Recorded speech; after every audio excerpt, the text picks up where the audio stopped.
Buenas tardes y bienvenidos. Aunque no es la primera vez que el Casino de la Unión ofrece conferencias abiertas de carácter cultural, voy a ponerte un poquito más abajo.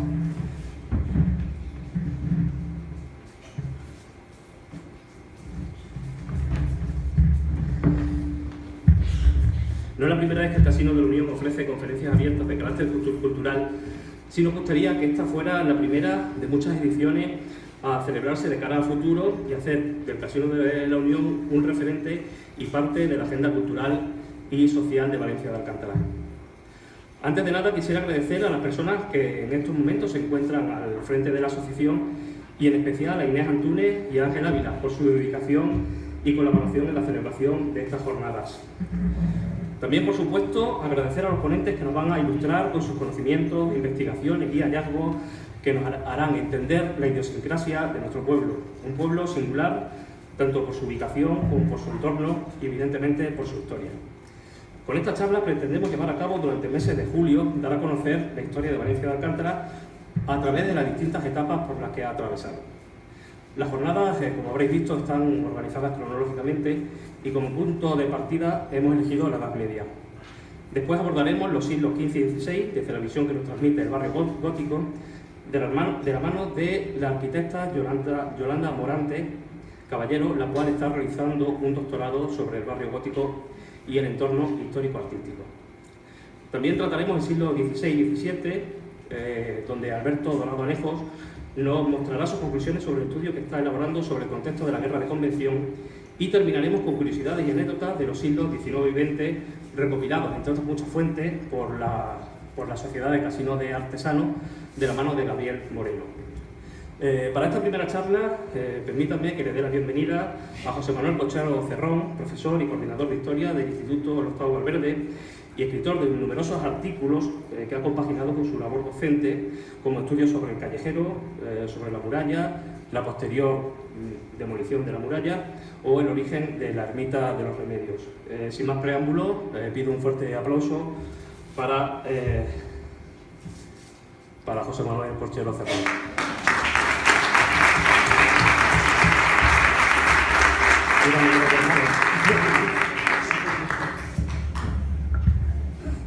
Muchas gracias, buenas noches a todos. Lo primero que les voy a decir es que no voy a poner imágenes.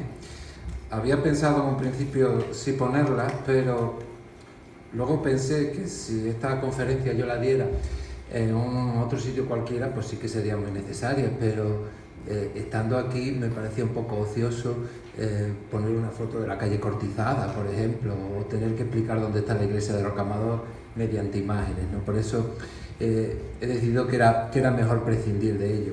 Y de todas maneras, siempre a lo mejor puede surgir alguna duda o alguna cosa así que yo creo que se puede resolver dando después de la conferencia y el día próximo un paseo por el pueblo y descubriendo lo mismo, a lo mejor alguna cosa que nos cae bien cerca, alguna cosa que yo ya he dicho y que a lo mejor necesitábamos verla o comprobarla.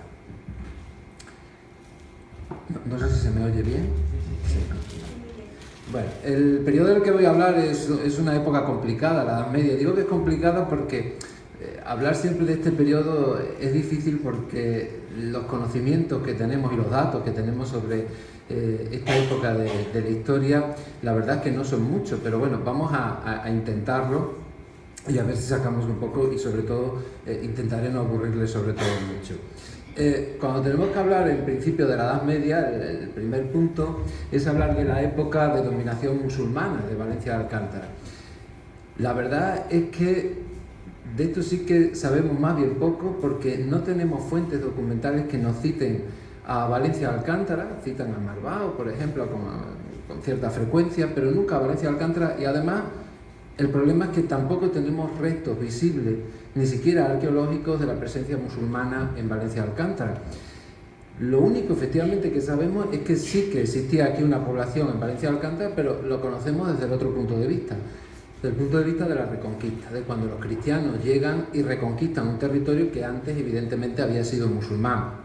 Y por ahí por donde vamos a empezar, por la reconquista, ese proceso en el que los cristianos le quitan territorio, le van quitando territorio a los musulmanes, esa guerra continua que vivió España prácticamente durante toda la Edad Media.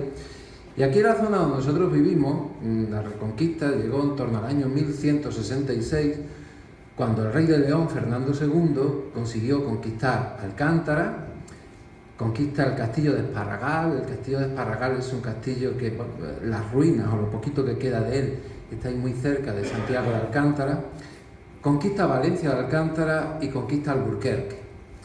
Pero en estas épocas la cosa era tan complicada que solamente 8 años después los musulmanes contraatacan y se pierden otra vez todos estos territorios y los cristianos tienen que retroceder de nuevo hasta Coria. No sería hasta el año 1213 cuando ya se toma Alcántara, después de la batalla de las Navas de Tolosa, y una vez conquistada Alcántara por el rey Alfonso IX de León, se abre ya prácticamente la conquista de casi todo el territorio extremeño. Y en 1218 ya se toma Alburquerque y por fin en 1221 los caballeros de la Orden de Alcántara, tras pedirle permiso al rey Alfonso IX, consiguen conquistar Valencia de Alcántara. Al mismo tiempo, en un proceso paralelo, los portugueses están haciendo exactamente lo mismo. Están conquistando también y avanzando sobre el territorio. En principio, aunque durante la Edad Media en algunos momentos hubo, digamos, una especie como de... A veces había repartos o ponerse de acuerdo a ver quién iba a conquistar qué ciudad o qué territorio, la verdad es que la mayoría de las veces el sistema que utilizaban los distintos reinos cristianos era un poco el que primero llegue para él, es decir, el que primero consiga quitárselo a los musulmanes, pues se quedará con ese territorio. Por eso la operación que llevaron a cabo fue una operación interesante, porque si se fijan, después de tomar Alcántara, toman Alburquerque y consiguen tomar Valencia, y hoy en día yo creo que nosotros lo seguimos viendo en cualquier mapa de España y Portugal, es decir, consiguen realmente meter aquí como una punta de lanza en territorio portugués, es decir, una avanzada realmente muy importante la que consiguen, ¿no? Es decir, ya digo, en esto de a ver quién llega antes, a ver quién lo conquista antes. Ya digo, el proceso en Portugal era muy parecido. Por estos años también es la conquista de Marbao, en 1226, cuando recibe el fuero Marbao. Y aquí es cuando enseguida también se va a plantear un problema a la hora de marcar la frontera, cuando unos años después se va a producir un tratado, el Tratado de Alcañices, en 1297, en la que van a hacer unas modificaciones de la frontera entre entonces Castilla y León y Portugal. En ese tratado, bueno, pues es una época complicada. Lo que había ocurrido en la corona de Castilla y León es que había quedado un niño como rey, el rey Fernando IV. Su madre, la regente María de Molina, tenía muchos problemas con los nobles y, por decirlo de alguna manera, el rey de Portugal de aquel momento, don Dionisio, se aprovechó un poco de la circunstancia. Se aprovechó atacando Castilla y León y forzando de alguna manera en el año 1297 a firmar el Tratado de Alcañices. Alcañices es un pueblo ahí en la frontera de Zamora. Un tratado que era muy ventajoso para Portugal, por eso digo, se aprovechó un poco de las circunstancias, en la que consiguió incorporar territorios que hasta entonces habían sido del Reino de Castilla y León, incorporarlos a la corona portuguesa.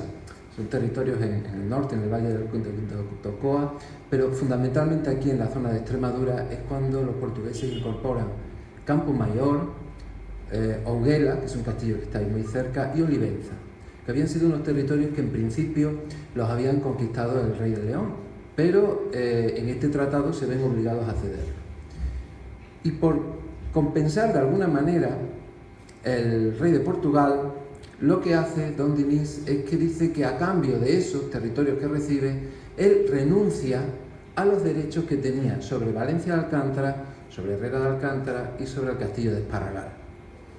Los historiadores portugueses y españoles le han dado muchas vueltas a este asunto y todavía no somos capaces de encontrar por qué renunciaba a unos derechos o cuándo había adquirido esos derechos, ¿no? Se suele decir que antes de la Reconquista, efectivamente, el rey de Portugal le había prometido este territorio donde nosotros vivimos, se lo habría prometido a la Orden del Temple y les había dicho que si conquistaban los territorios hasta el Salor serían para ellos, pero de hecho no los llegaron a conquistar, con lo cual realmente incluso El fuero de Malvao parece que quería incluir también estos territorios, pero ya digo, no había realmente ningún derecho sobre esta zona, pero lo utilizó el rey de Portugal para de alguna manera justificar y decir esto es como una especie de intercambio de territorio, aunque realmente no lo era. Es decir, ellos Portugal consiguió muchos terrenos y sin embargo pues Castilla y León los perdió y no consiguió nada a cambio. Normalmente siempre se habla mucho de este Tratado de Alcañices porque lo que sí fue importante es que se quedó fijada la frontera entre España, lo que luego sería España y Portugal, ya para siempre prácticamente, salvo la modificación de Olivenza. Y siempre se dice esto, se suele decir y es cierto, estamos en la frontera más antigua de Europa. Es decir, los dos reinos cuando fijan la frontera ya no la vuelven a mover. Si nosotros nos fijamos en el resto de Europa y en toda la historia de Europa, las fronteras han estado en continuo movimiento, la de Francia, Polonia, Alemania, un rompecabezas de fronteras. Y sin embargo nosotros permanecimos aquí en una frontera que ha permanecido fija incluso hasta el día de hoy.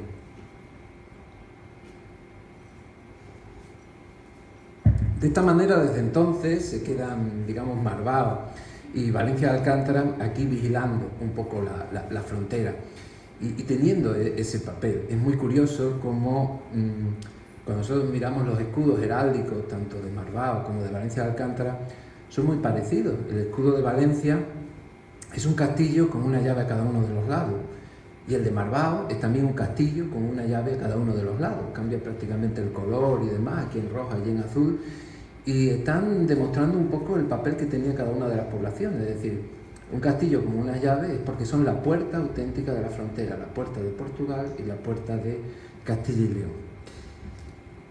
Una vez que se reconquista el territorio, el siguiente paso que había que hacer, y era muy importante, era repoblarlo. Es decir, de nada les servía muchas veces conquistar a los cristianos un territorio a los musulmanes, porque lo podían perder en cualquier momento. Y una manera, digamos, de asegurarlo era traer población cristiana que se asentara allí, que viviera allí, y de esa manera era mucho más difícil luego que en un ataque realmente pudiera revertir esa situación que se había creado. Por eso la política que llevaban a cabo era, ante las nuevas poblaciones que se le iban conquistando a los musulmanes, intentaban que la población del norte de la península se viniera a vivir y a habitar estos nuevos territorios al sur. No solo del norte de la península, sino prácticamente vienen de toda Europa también a asentarse en estos nuevos territorios. Una de las cosas que cuando hablamos de esto de la repoblación, y que normalmente casi todas las poblaciones en el sur de España, sobre todo los estudios se centran, es preguntarnos quiénes fueron los primeros cristianos que llegaron aquí, a cualquier población, de aquí a Valencia de Alcántara, y de dónde procedían. Durante un tiempo, este asunto sobre quiénes fueron los que llegaron aquí por primera vez a Valencia de Alcántara, bueno, pues ha sido una especie como de incógnita. Hemos planteado alguna vez una hipótesis y que hoy en día ya podemos asegurar con bastante, ahora explicaremos un poco las razones, que los habitantes que repoblaron Valencia de Alcántara en el siglo XIII eran todos portugueses. Es decir, no es que hubiera un número de portugueses mayor o menor, sino que la población originaria de Valencia de Alcántara eran todos portugueses. ¿En qué nos basamos un poco para decir y afirmarlo ya, lo que antes había sido una teoría, y ya podemos afirmarlo con bastante seguridad al menos, ¿no? Bueno, pues hay varias razones. Una de ellas es la toponimia. ¿Qué es la toponimia? Los nombres de los lugares, los nombres que tienen los lugares. Da igual que sea una montaña, un río, una calle, cualquier cosa. Y nosotros nos encontramos con que en Valencia de Alcántara la mayoría de los topónimos, de los nombres de los lugares en la Edad Media, son nombres en portugués. Lo cual nos está queriendo decir que es que hay una población, evidentemente, que habla portugués y es la que le da nombre a los lugares. Muchos de esos topónimos todavía los conservamos hoy. Hay a veces esto de que sean nombres portugueses hoy en un territorio donde vivimos, en que hablamos español, a veces ha generado una cierta confusión. Y les voy a poner un ejemplo de esto. La ribera que pasa por nuestro pueblo, ¿cómo se llama? Porque la habrán oído muchas veces que le llaman Ribera de David, Ribera de Aviz, Ribera de la Vid, es decir, una variedad tremenda de nombres distintos. ¿Y cómo se llama realmente? Hay una operación muy sencilla para averiguarlo. Miramos los documentos antiguos, cómo la llaman siempre, pero no hace falta tampoco irse muy lejos, sino simplemente prestamos atención a la gente mayor de aquí, de nuestro pueblo, cómo la llaman. Y oiremos que le llaman Ribera da Vid. Es decir, están utilizando un nombre portugués, Ribera de la, en este caso sería Ribera da, y vid, que es vid en portugués, realmente es vide, una vez muy suave al final, que se convierte en vid simplemente. Es decir, tenemos un nombre portugués para algo como es la ribera que pasa por nuestro pueblo, y de ahí que muchas veces ha habido hasta confusión de cómo se llama realmente. Es una manera de denominarla, por ejemplo, muy curioso, porque es una forma muy parecida a como aquí en Valencia de Alcántara se llamaba tradicionalmente, y aún la gente mayor le llama así, a una población portuguesa que tenemos aquí muy cerca, y normalmente se le conocía como Casteldavid, y no eso de Castelo de Vide ni cosas así, sino Casteldavid es el nombre, pues es igual, es otra vez utilizando la lengua portuguesa que tenían nuestros antepasados. Por tanto, eso, ya digo, la toponimia es una pista. Otra pista nos la da una población cercana a donde vivimos, Herrera de Alcántara. En el siglo pasado, en la década de 1960, una filóloga portuguesa decide hacer una tesis doctoral sobre el portugués que se habla, dice, hay poblaciones españolas donde se habla portugués, entonces voy a investigar a ver qué tipo de portugués es que se habla allí. Entonces hace un estudio, hace su tesis sobre el habla portuguesa de Cedillo y de Herrera de Alcántara. Cuando llega a Cedillo, pues comprueba que los habitantes de Cedillo hablan un portugués muy parecido al portugués que se habla del otro lado de la frontera, no hay prácticamente diferencia. Pero cuando llega a Herrera de Alcántara se encuentra una cosa muy extraña. Se da cuenta de que el portugués que se habla en Herrera de Alcántara es un portugués que está lleno de arcaísmo, es decir, de formas de portugués medieval. ¿Cómo es posible? ¿Qué ha pasado aquí? La explicación a la que se llega es que Herrera de Alcántara fue repoblada por población portuguesa, que hablaban portugués. Problema, que esos portugueses se quedan aislados en el territorio español sin contacto directo con el resto de Portugal. El portugués sigue evolucionando a lo largo del tiempo y eso se queda ahí, ese portugués se queda completamente como fosilizado en Herrera de Alcántara. Hasta que llegan estos filólogos y descubren efectivamente que se está hablando un portugués propio de la Edad Media, que nos da una pista de efectivamente qué fue lo que pasó en esa población. Es un portugués, el de Herrera, curiosamente, que hoy en día prácticamente está casi perdido, porque los habitantes de Herrera, sobre todo en el siglo XX, se encontraron con un problema, y era primero que llegaban allí maestros, intentaban que la población hablara español y demás. Pero es que además cuando ellos hablaban portugués se encontraban con un problema de que sus vecinos de Cedillo y los vecinos de los pueblos portugueses de alrededor decían, es que los de Herrera no saben hablar realmente portugués, es decir, porque hablan un portugués muy extraño. Evidentemente los vecinos no eran filólogos para saber que estaban hablando un portugués de la Edad Media, y eso hizo, digamos, que se perdiera, digamos, con más rapidez, o se haya perdido más, o se haya contaminado más el portugués de Herrera de Alcántara, que el de Cedillo o el de otro sitio. Esas, digo, eran dos pistas que teníamos ya. Pero hay una tercera definitiva y que se ha descubierto prácticamente hace un par de años.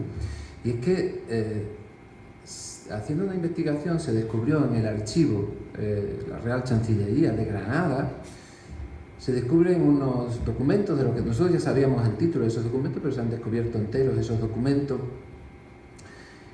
Son unos privilegios de la villa de Valencia de Alcántara en el siglo XIV. Son privilegios que le había dado la Orden de Alcántara, que le había dado el rey Alfonso XI y demás. Y que en el siglo XVI Valencia estaba envuelta en uno de los muchos pleitos que tenían unas jurisdicciones con las otras. Y entonces, como una de las pruebas para las reclamaciones que hacían con respecto a Mayorga y demás, es una cosa compleja, pues dice, bueno, vamos a incluir en la documentación para el pleito una serie de privilegios que conservamos en el concejo, en el Ayuntamiento de Valencia de Alcántara, que son del siglo XIV. Bueno, cuando se ponen a hacer esto en el siglo XVI se encuentran con un problema, cuando van a hacer la copia, que es que están escritos en portugués. El escribano llama a uno que sabía hablar portugués para que los traduzca, y les comenta que hay un problema porque el portugués con el que están escritos es un portugués muy extraño que él no conoce porque es un portugués, efectivamente, es un portugués del siglo XIV. Es decir, que en Valencia de Alcántara en el siglo XIV la documentación era en portugués.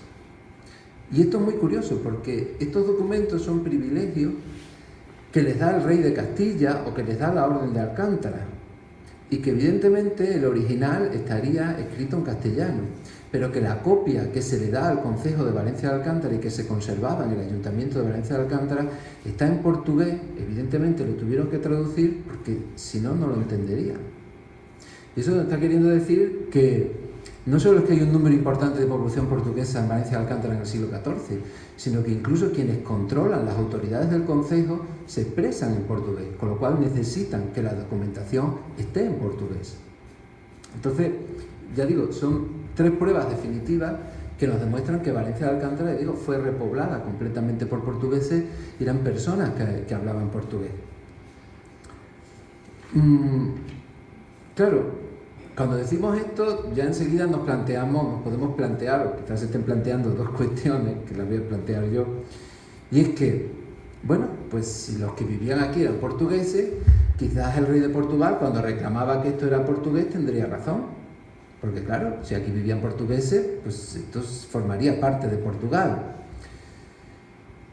Bueno, dar respuesta a esto es complicado, porque esto es un problema muchas veces que tenemos los historiadores, de que cuando tenemos que analizar los hechos del pasado, tenemos que olvidarnos de mirarlos con los ojos del presente. Y digo esto ¿por qué? Porque nosotros hoy vivimos unas realidades de los idiomas, los estados y las naciones que no son evidentemente las que había en la Edad Media. Conceptos como el de nación y demás son conceptos que se inventan, se crean en el siglo XIX. Primero se crea el Estado y luego la nación, no al revés. No primero una nación y para justificarlo tenemos que, o por ese es el motivo por el que tenemos que crear un Estado. Dicho de otra manera, daba exactamente igual si hablaban portugués o el idioma que hablaban. Ellos pertenecían a Castilla porque tenían fidelidad a la corona de Castilla, no por otra cosa. Y evidentemente las reclamaciones que pueda hacer el rey de Portugal puede argumentar muchas cosas, pero nunca se le va a ocurrir como reclamación decir, no, es que los que están allí hablan portugués, porque es que eso no tenía ni la más mínima importancia. Es decir, los territorios pertenecían a los reinos, a los reyes, pero independientemente de que sus habitantes se expresaran en un idioma o se expresaran en otro. Entonces ya nos quedamos un poco más tranquilos, ¿no?, de que nuestra pertenencia a España, ¿no?, está un poco garantizada.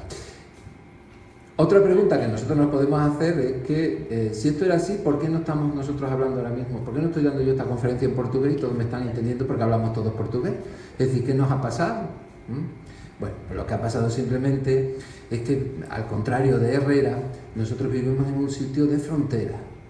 Y esto ha significado que desde la Edad Media hasta ahora, por aquí ha pasado mucha población procedente de muchos sitios y se ha asentado aquí. Una de las características, yo creo que nos definen a nosotros, a los valencianos, es precisamente este carácter de frontera, que significa que somos una tierra y hemos sido siempre una tierra de acogida. Yo no sé si hiciéramos el ejercicio, que no lo vamos a hacer, de ahora decir que levante la mano, por ejemplo, de los aquí presentes, quienes sus 4 abuelos son de Valencia de Alcántara. Por lo mismo nos encontramos con que no todo el mundo podía levantar, o muchos no podían levantar la mano. Y si decimos los bisabuelos, peor todavía. Es decir, es quizás una prueba de que somos un lugar, y yo creo que eso es una de las características positivas que tenemos, ¿no?, que por eso siempre hemos sido una tierra muy abierta, de acogida, y nunca hemos tenido problemas con esto de la frontera y con la gente que viene de fuera y demás, y que al final nunca acabamos por distinguir quién lleva aquí más tiempo, menos tiempo, o quién nació, de dónde son tus padres, ¿no? Es una de las características que tenemos la gente de la frontera y que en otros sitios no está. También dirán, bueno, pero aquí en Valencia de Alcántara sí que hay gente que habla portugués, ¿no? Es decir, en la zona de la campiña tradicionalmente hay mucha población que habla portugués. Pero no son desde luego descendientes de todo esto que estamos hablando, sino en la zona de la campiña fundamentalmente son inmigrantes portugueses que llegaron ahí, sobre todo, y además está documentado, sobre todo desde finales del siglo XIX. Hubo un importante movimiento de población. Bueno, pues Valencia de Alcántara a final del siglo XIX y principios del XX era un territorio muy rico y muy próspero, y nuestros vecinos portugueses, muchos de ellos decidieron cruzar la frontera y asentarse aquí. Esa es la razón fundamental por la que tenemos una franja de territorio donde se habla, y aún hoy en día, ¿no?, hay recuerdos del portugués.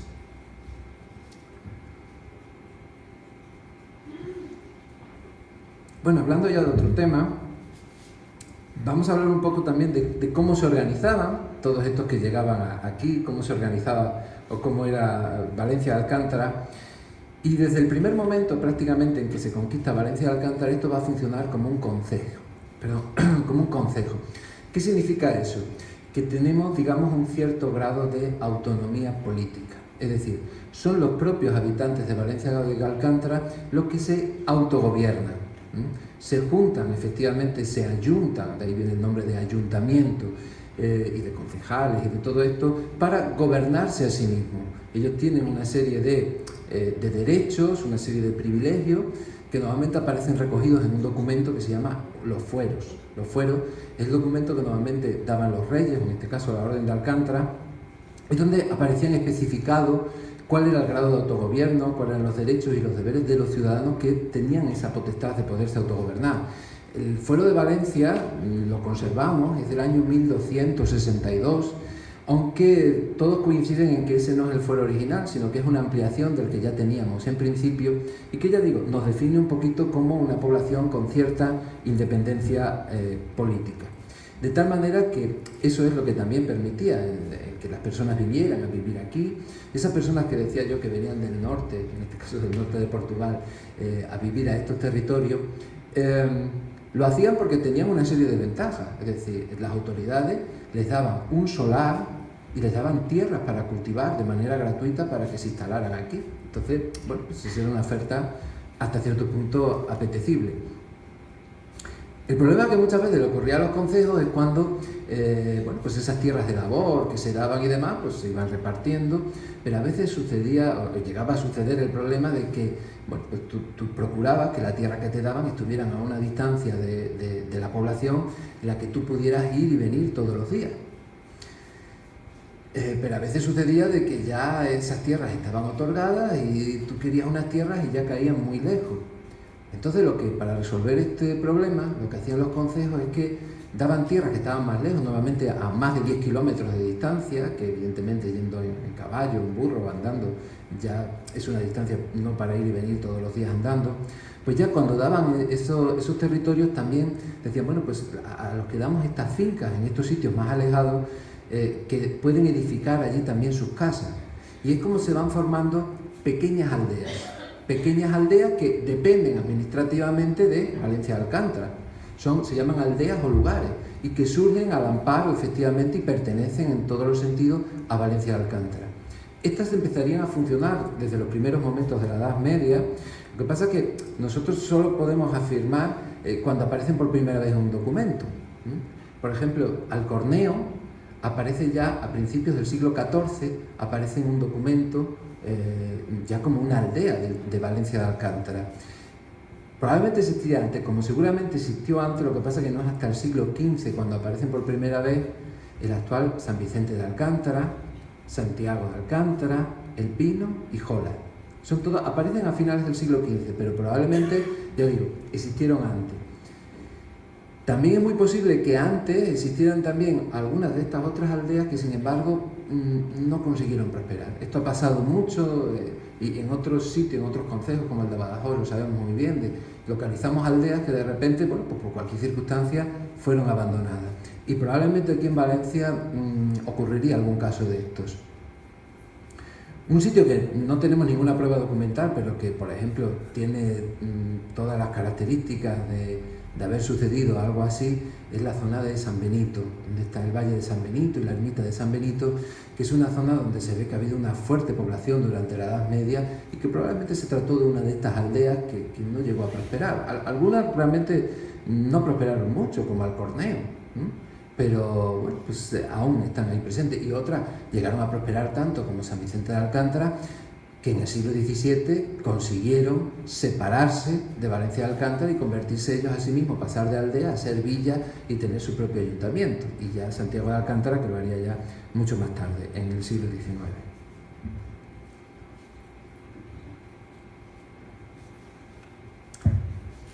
Vamos a hablar ahora un poquito simplemente de cómo se organizaba ya Valencia de Alcántara, es decir, lo que es el núcleo urbano. Ya hemos visto un poquito todas estas aldeas. Y el núcleo principal, originario, era evidentemente el castillo. Es el sitio de mejor defensa, donde, bueno, pues, y ahí estaría probablemente el castillo musulmán, y luego estaría el castillo cristiano.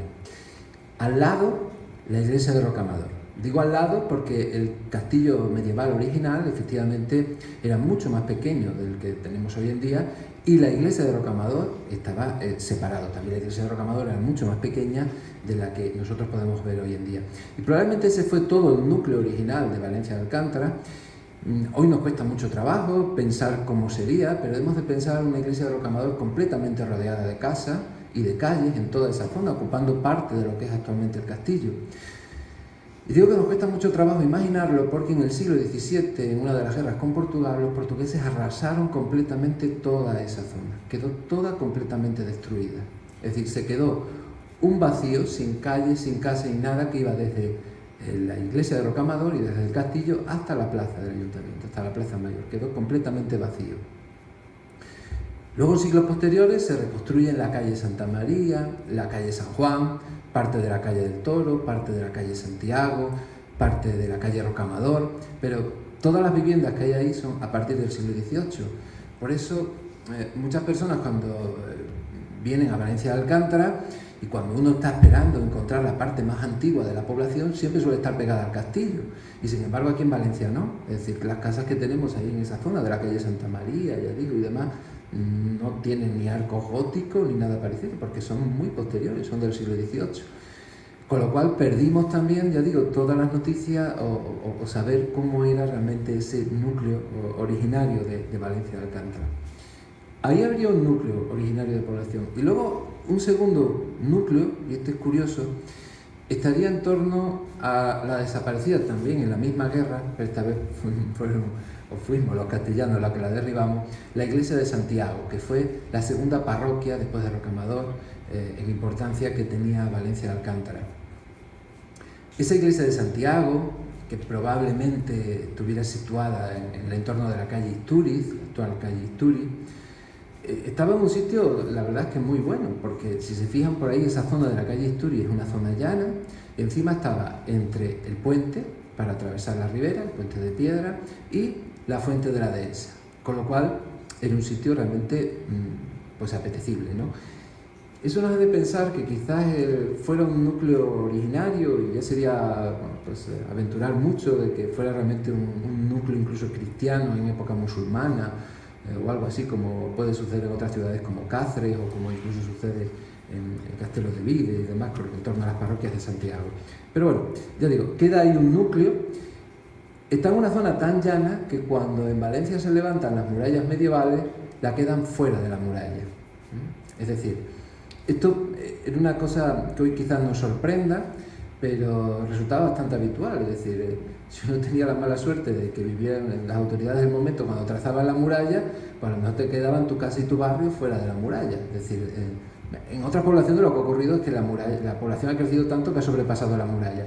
Pero en este caso pensamos que desde el origen, cuando se construyó la muralla, ya queda en el proceso, como ocurre, ya digo, en muchas otras ciudades, la parroquia de Santiago y todo su barrio quedó fuera de la muralla. Y aquí con la muralla medieval nos pasa un poco lo que decía antes. Nos cuesta mucho trabajo hoy pensar cómo sería Valencia de Alcántara en la Edad Media, sobre todo con una muralla de la que prácticamente no conservamos nada. Quizá algún día, si se hiciera alguna cata arqueológica, podríamos encontrar algún resto que nos ayudara un poco.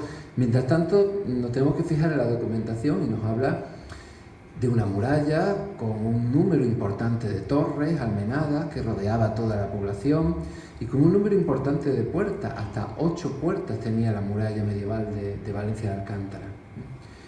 Son puertas que, bueno, pues les voy a decir las puertas para más o menos para que de esa manera situamos un poco por dónde iba la muralla. Por ejemplo, la puerta de Juan Durán, también llamada la puerta de abajo, estaba al final de la actual calle Juan Durán, es decir, prácticamente donde hoy está la plazoleta, donde hay una pequeña fuente. La muralla iba por toda esa zona hacia la llamada Puerta Nueva, que también se le llamaba en la Edad Media la Puerta de Nisa, porque llevaba esta población portuguesa, que estaba aproximadamente por donde está la plaza que se conoce como de los Carballos. La Puerta de Santiago, que estaría muy cerquita a la parroquia, casi que en la calle Isturi, bajaba bastante la muralla en esta zona. Y luego seguían unas puertas más pequeñas, como la Portecina, la Cañera, en torno al castillo, la puerta del Postigo. La puerta del Postigo estaba un poco al final de lo que actualmente es la calle Dueña, y por ahí va la muralla, bordeando por la calle Medina, hasta la puerta de Marván, que estaba aproximadamente donde hoy está el lanchado artesano. Como ven, era el tamaño, digamos, de la muralla era distinto a la muralla que luego va a haber en el siglo XVIII y que en esa zona avanza mucho más. Y la muralla continuó prácticamente por ahí enfrente, donde estamos, hasta llegar a la Puerta del Coso, que estaba aproximadamente enfrente de donde hoy está el convento de Santa Ana, la iglesia de los padres. Dentro de este recinto amurallado era donde vivían los cristianos, pero también vivían las dos minorías religiosas que había en la época.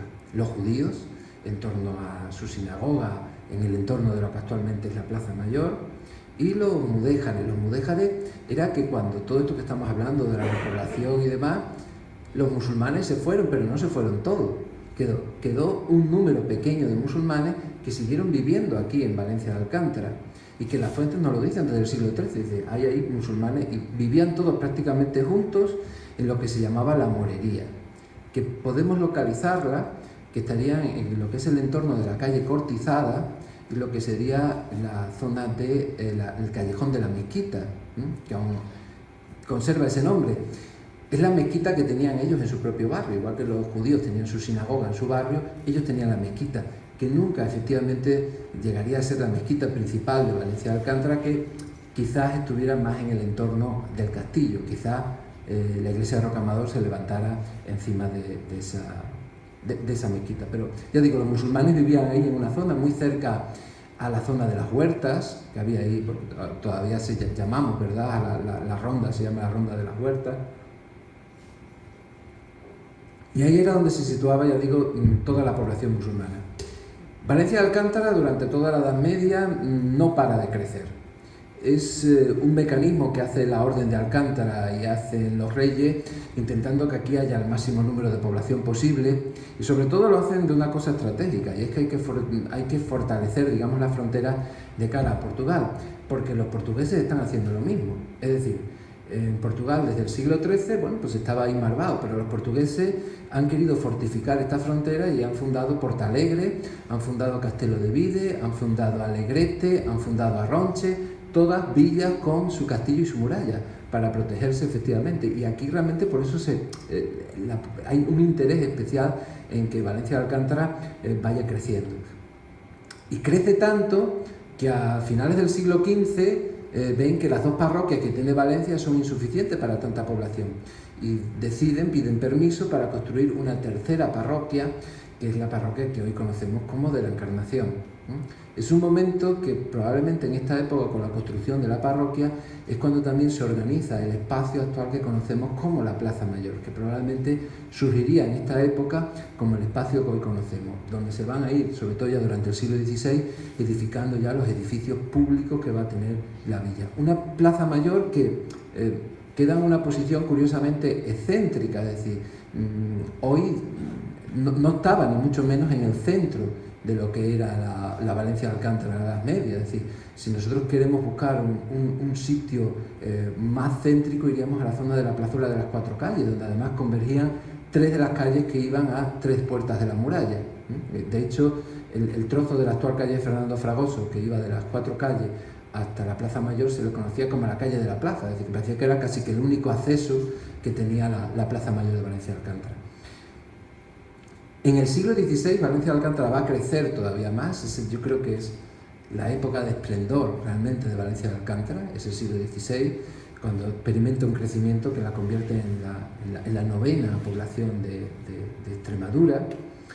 Hay un dato en este sentido muy curioso, y es que cuando nosotros comparamos el número de habitantes que tenía Valencia de Alcántara en el siglo XVI y vemos el número de nuestros paisanos que se fueron a América, no hay, digamos, una relación entre una lista y otra. Dicho de otra manera, siendo como somos la 9ª población, en el número de migrantes que aportamos a América nos vamos al número 35, es decir, hay 34 poblaciones por delante de la nuestra que mandan población a América.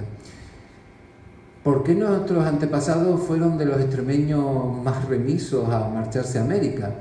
Bueno, pues simplemente porque Valencia de Alcántara en el siglo XVI era una población que crecía y que daba tantas oportunidades a sus vecinos que digamos que quizás no sintieron la necesidad de marcharse a otros territorios o busca de aventura como sí hicieron en otros lugares de Extremadura, de Andalucía o de otros sitios. Pero bueno, todo esto del siglo XVI, eso ya, pues ya será materia, o nunca mejor dicho, eso ya es otra historia, ¿no? Y yo ya no les voy a cansar y aburrir más, simplemente darles las gracias.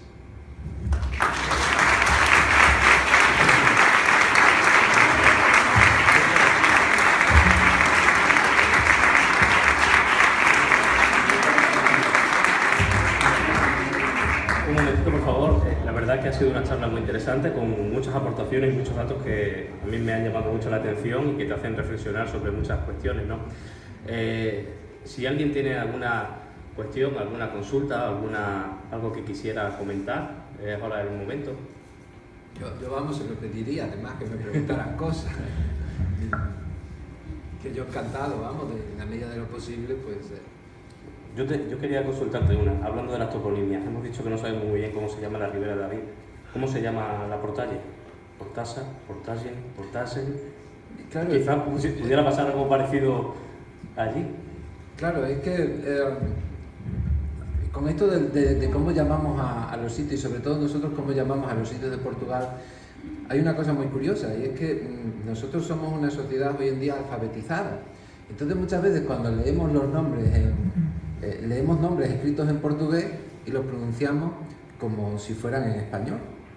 De tal manera que nosotros hablamos de Castelo de Vide, la gente habla de la Portaje o habla de Marbao, y evidentemente ningún portugués reconocerá de qué estamos hablando o le sonará rarísimo que hablemos así, porque aunque en castellano se escribiría así, pero realmente ellos lo pronuncian de otra manera, ¿no? Entonces habrá que decirlo, o si queremos nos podemos inventar una manera de decirlo aquí que de hecho lo hemos inventado, ¿no?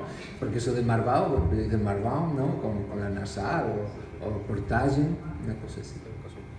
Cuando arregló mi primo Marco los papeles del huerto ese para vender los solares, cuando se hizo la calle de Guadalupe, ese era el sitio de la Portase. En Maripá era el sitio de la Portase.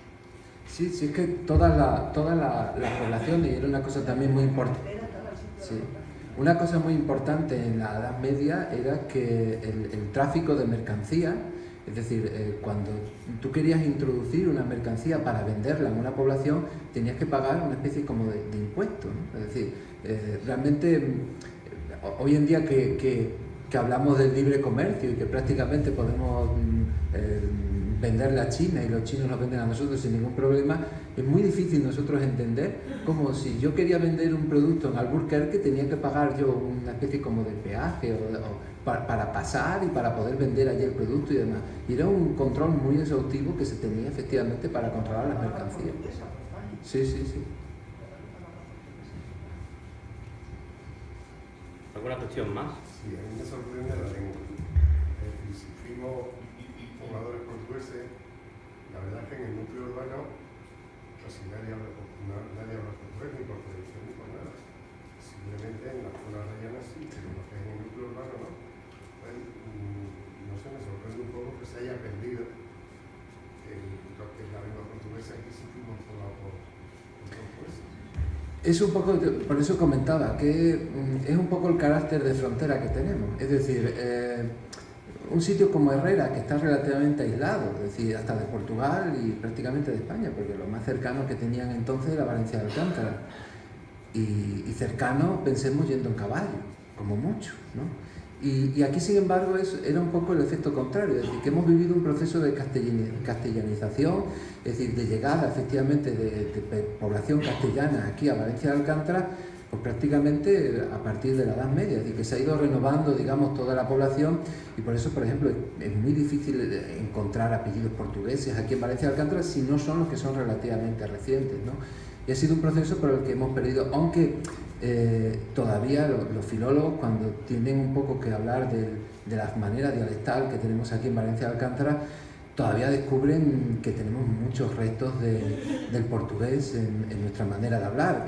Y no es porque estemos al lado de Portugal, porque en Badajoz, por ejemplo, están al lado de Portugal y en el habla de Badajoz no hay influencia portuguesa, sino que se debe sobre todo también a ese sustrato. Pero en Herrera se habla ferrereño. Sí, es que no es un portugués en el sentido de... Y yo tenía una niñera que era ferrereña y se iba a ver a todos sus paisanos y yo no me enteraba de nada. Sí. Pero es eso, porque es que ha quedado ahí completamente... Nosotros aquí en Valencia, ya digo, todavía tenemos algunas cosas de... Hay cosas que incluso en el resto de Extremadura le hace mucha gracia de cómo hablamos aquí en Valencia, el de perder las R's y los infinitivos. Eso es decir, voy a lavame, eso es muy propio de aquí en Valencia, la gente en el resto de Extremadura no lo hace y les hace mucha gracia. Y eso no viene directamente del portugués, ¿no? La pérdida de esa R. Y son cosas que, bueno, pues hablamos de una manera que, o sea, que algo todavía nos queda un poquito en nuestra manera de hablar, o decir un gazañote o cosas así, palabras que nos vienen directamente del portugués. ¿Se sabe algo, José Manuel, del sistema de la transacción económica en qué moneda se pagaba? ¿Cuál era el sistema? Sí, lo de las monedas es una cosa muy curiosa, porque hoy que tenemos lo de la moneda común y todo, pues en la época, digamos, cada reino, digamos, tenía su propia moneda, pero tenían una ventaja, y es que lo que valía era la cantidad de plata que tenía la moneda, la cantidad de oro, del metal que fuera. Entonces, a ti, con tal de que te aseguraran que esa moneda tenía una cantidad determinada de plata, lo mismo te daba que la moneda fuera portuguesa, que fuera española o que fuera del sitio que fuera. Tú únicamente lo que miraba era la cantidad de plata, porque era lo que tenía valor en sí. Entonces, circulaban monedas a un lado y a otro sin ningún tipo de problema. Es decir, hemos tardado mucho tiempo en volver a un sistema parecido como ese. Es decir, que en las transacciones, digamos, comerciales muchas veces se fijaban en la cantidad de oro y plata y el valor en sí que tenía por lo que pesaba. Esa imagen que muchas veces vemos de la Edad Media del campista pesando las monedas era un poco en ese sentido, ¿no? Pero en ese caso lo hacían por si a alguien se le ocurría con una lima limar un poquito una cantidad de plata de una moneda o una cosa así. Entonces por eso lo pesaban, para ver que nadie les engañaba en el peso de la moneda, porque la moneda podía decir una cosa y luego alguien que hubiera... Yo quería comentar sobre la repoblación, sobre el tema de la repoblación. Es muy cierto de que Valencia, desde el primer momento de su reconquista por la antigua orden del Careiro, ¿no? Que es la cultura orden de Alcántara, en 1921, como desde el primer momento no se trata de un territorio aislado de la orden, sino es fundado en un concejo, una villa que tiene su propia autonomía, aunque perteneciera a una orden militar, como la de Alcántara, pero tiene su propia autonomía, sus propios fueros, sus propias ordenanzas y los después, ¿no? Pero cómo se recuerda incluso gracias a bueno, como has comentado tú, pero también incluso en una época un maestre de la orden, como para facilitar esa propia repoblación, comenta que libre de pechos, ¿no? Libre de pechos de impuestos para repoblar esta tierra, ¿no? Como desde el principio esta tierra importante, ¿no? Por ser sede arquitectal, por ser su propia autonomía fuera de la orden, o sea, decía la propia orden de Alcántara, pero tenía su propia autonomía por sus fueros, por sus ordenanzas propias, libre de pechos. Era lo importante que quería comentar, que cómo facilitan esa repoblación para libre de impuestos, para atraer a población, ¿no? Eso es también curioso, ¿no? Para facilitar esa repoblación, ese territorio, ¿no?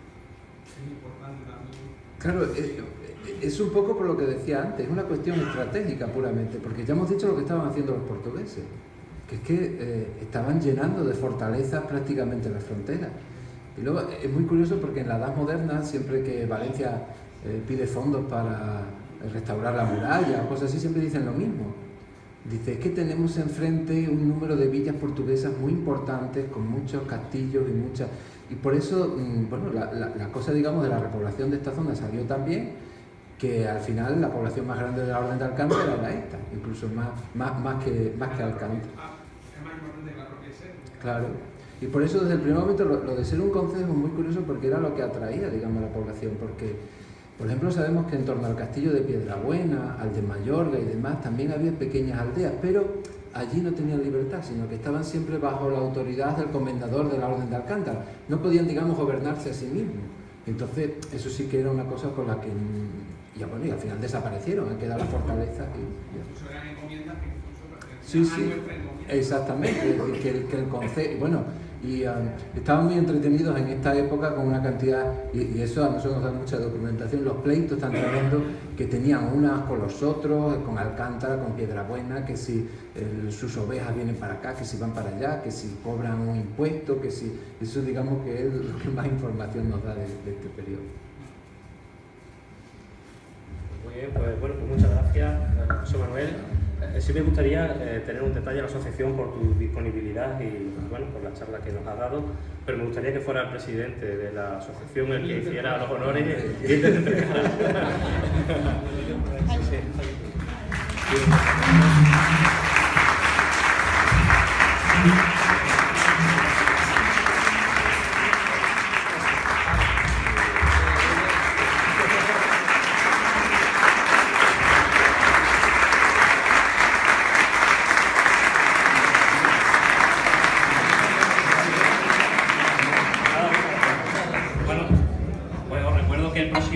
El próximo miércoles, Yolanda Morante, pues también aquí en este mismo sitio, a la misma hora, pues hablará sobre el análisis del barrio gótico. Y también a los socios que se les ha mandado una carta, hay una diferencia, que es que Gabriel Moreno no puede asistir el día 29 y lo hemos pospuesto al día 5 de agosto.